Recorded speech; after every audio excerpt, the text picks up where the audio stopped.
بسم اللہ الرحمن الرحیم۔ قبول یعنی حج قبول ہونے کی امید اور اخلاص کی کوشش۔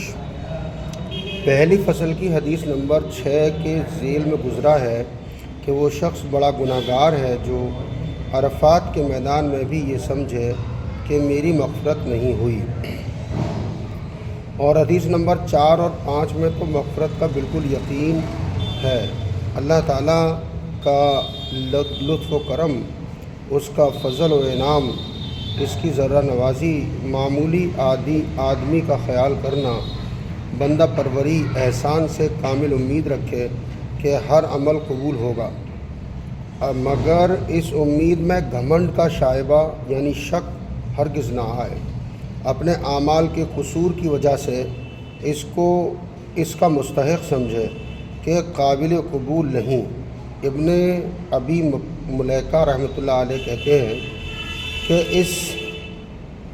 کہ میں حضرت صحابہ اکرام رضی اللہ عنہم میں سے 30 حضرات سے ملا، ہر ایک ان میں سے اپنے منافق ہونے سے ڈر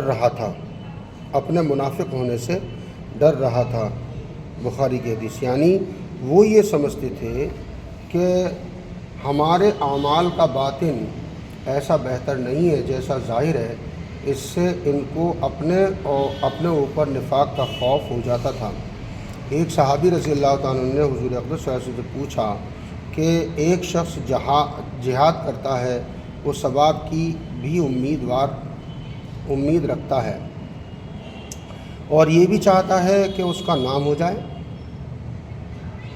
حضور صلی اللہ علیہ وسلم نے فرمایا کہ اس کو کوئی ثواب نہیں۔ انہوں نے مقرر یعنی دوبارہ سہ بارہ کر تیسری مرتبہ یہی سوال کیا، اور حضور پاک صلی اللہ علیہ وسلم نے یہی جواب ارشاد فرماتے ہیں۔ اس کے بعد حضور صلی اللہ علیہ وسلم نے فرمایا کہ اللہ جل شانہ صرف اسی عمل کو قبول کر فرماتے ہیں جو خالص اسی کے لیے ہو۔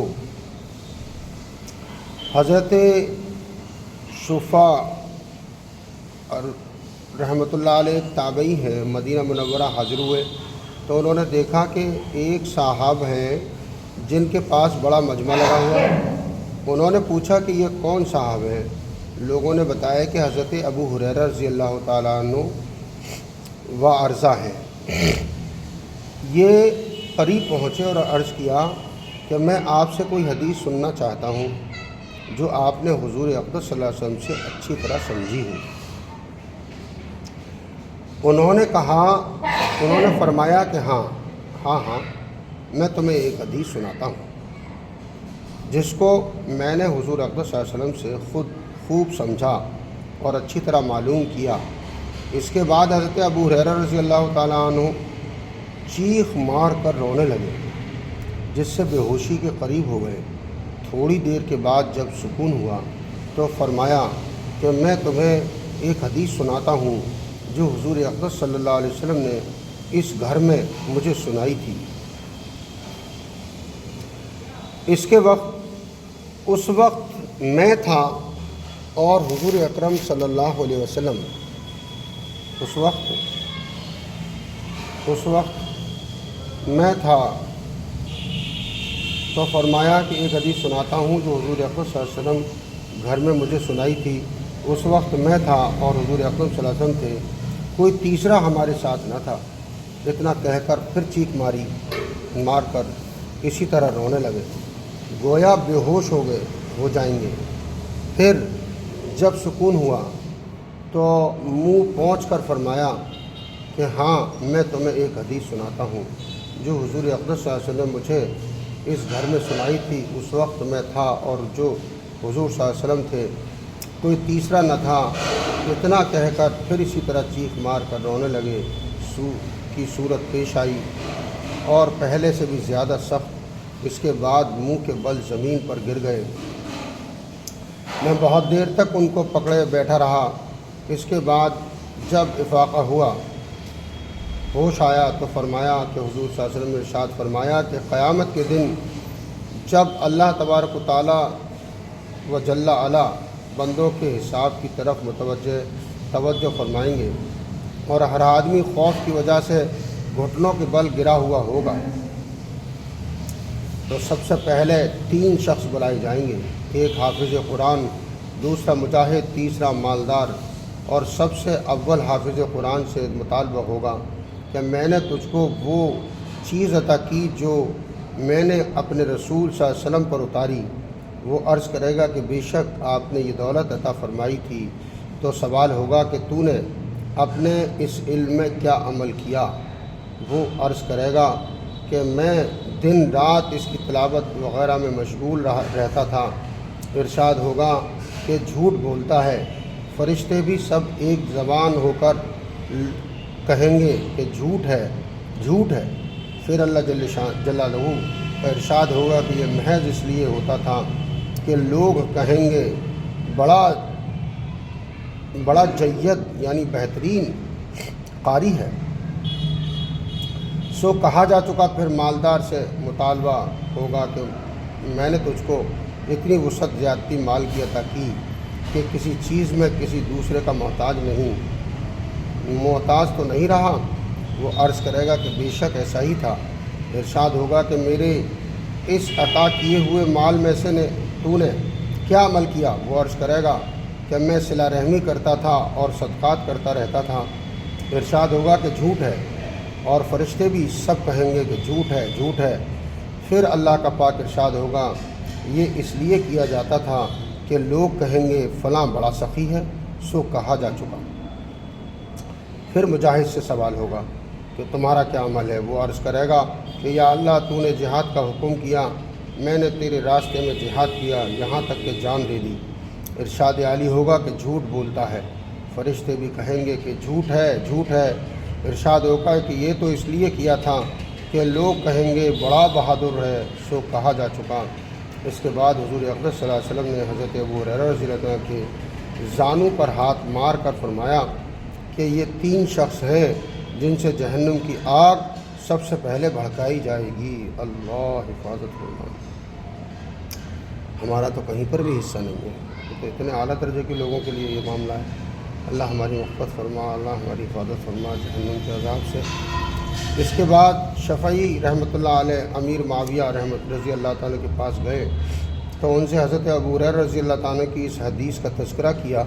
अमीर माविया रज़ी ने फरमाया कि जब इन 3 का ये हश्र हुआ तो बाकी लोगों का क्या कुछ हाल होगा। ये कहकर अमीर माविया रज़ी अल्लाह इस कदर रोए कि देखने वालों को ख़याल हुआ कि रोते रोते हलाक हो जाएंगे। इसके बाद अमीर माविया रज़ी अल्लाह ताला अन्हु को जब इफ़ाक़ा हुआ तो फरमाने लगे अल्लाह जल्ल शानहू ने भी हक़ फरमाया और इसके पाक रसूल सल्लल्लाहु अलैहि वसल्लम ने भी फरमाया। फिर अमीर माविया रज़ी ने कुरान पाक की ये आयत तिलावत फरमाई, मन काना युरीदुल हयात दुनिया व ज़ीनतहा नुवफ़्फ़ि इलैहिम आमालहुम फ़ीहा व हुम फ़ीहा ला यबख़सून उलाइकल लज़ीना लैसा लहुम फ़िल आख़िरति इल्ला अन्नार व हबिता मा सनऊ फ़ीहा व बातिलुन मा कानू यामलून। तरग़ीब सूरह हूद। और जो शख्स अपने नेक आमाल से महज दुनिया का तालिब हो और उसके रौनक हासिल करना चाहता हो जैसे शोहरत, नेक नामी वग़ैरह, तो हम उन लोगों को उनके आमाल का बदला दुनिया ही में पूरे तौर पर दे देते हैं और दुनिया में उनके लिए कुछ कमी नहीं होती और आखिरत में ऐसे लोगों के लिए बजुज़ जहन्नम के और कुछ नहीं। उन्होंने जो कुछ दुनिया में किया था वो आखिरत में सब का सब बेकार साबित होगा और जब नियत खैर नहीं तो वो सब का सब बातिल और लग़्व है। जब ये हालत है तो अपने किसी अमल के मुतालिक ये घमंड कि ये अल्लाह के वास्ते हो गया बहुत मुश्किल है, मगर ये कि अल्लाह जल्ल शानहू ही अपने फ़ज़ल व करम से तसामो दरगुज़र का मामला फरमा कर इसको कबूल फरमा लें तो इसकी रहमत से बिल्कुल बईद यानी दूर नहीं। नबी करीम सल्लल्लाहु अलैहि वसल्लम एक मरतबा एक नौजवान सहाबी की अयादत यानी बीमार कुर्सी के लिए तशरीफ़ ले गए।